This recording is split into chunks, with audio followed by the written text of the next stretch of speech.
Nickel Boys is a coming-of-age drama film based off the book by Colson Whitehead. I didn't know much about this film, to be honest. It got nominated for Best Picture and maybe Screenplay, so decided to just do it because, you know, I'm doing a whole bunch of Oscar films before the 2025 Oscars for 2024. So this one, we're following Elwood Curtis. He's a 17-year-old boy, and we're actually doing the entire movie from his POV. So that's a very unique camera choice. I didn't say I loved it all the way, but it really lets you put in yourself into the shoes of the character.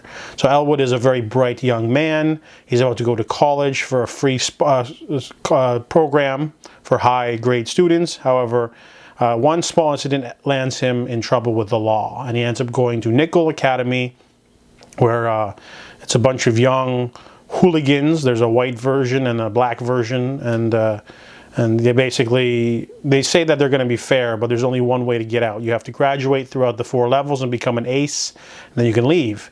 However, he meets a good friend named Turner, who's there. Turner is a young, sort of orphan boy who the two of them look out for each other and become close friends.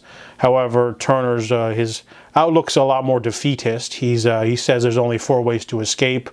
Either you graduate or you age out, you die, they kill you, or you run away. So, meanwhile, Elwood's more of a, he's, you know, got his brains, so he wants to, you know, fight the man, fight the system, write down the corruption, because, you know, they do abuse the kids physically a few times when they misbehave by taking them to a shed and beating the ever-living shit out of them with a belt. Really brutal stuff, very harrowing scene. You don't get to see that scene, but they cut to black. But overall, really strong acting, especially when they swap the POV. When they swap the POV to Turner, then you get to see what the actors look like, and you get more in tune. So the first half of this movie is a little bit cold because you don't really get to see what Elwood looks like except for a couple of small moments. He did have a girlfriend and stuff, and we only get to see what his face looks like twice, and reflections and stuff like that.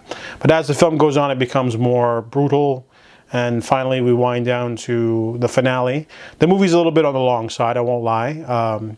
It's a full 2 hours, 20 minutes, and we do get some flash forwards to Elwood in the future, how he's dealing with the trauma. And there's something that happens near the end of this movie that's supposed to be like a really amazing revelation. But I've seen this done in another film before, so it didn't really move me. Probably to a detriment to how I enjoyed this film. So this movie definitely does tell an interesting story. However, I have seen some of the narrative before in another film.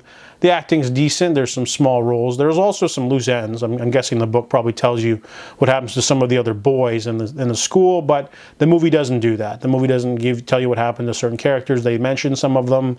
They don't have their loops closed, and that's a little bit of a detriment to this film as well.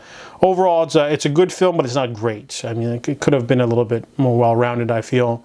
But overall, Nickel Boys is an interesting, harrowing little film. Definitely showcases how tough they had it back then, even after, during the Martin Luther King era. So I give Nickel Boys a 6 out of 10.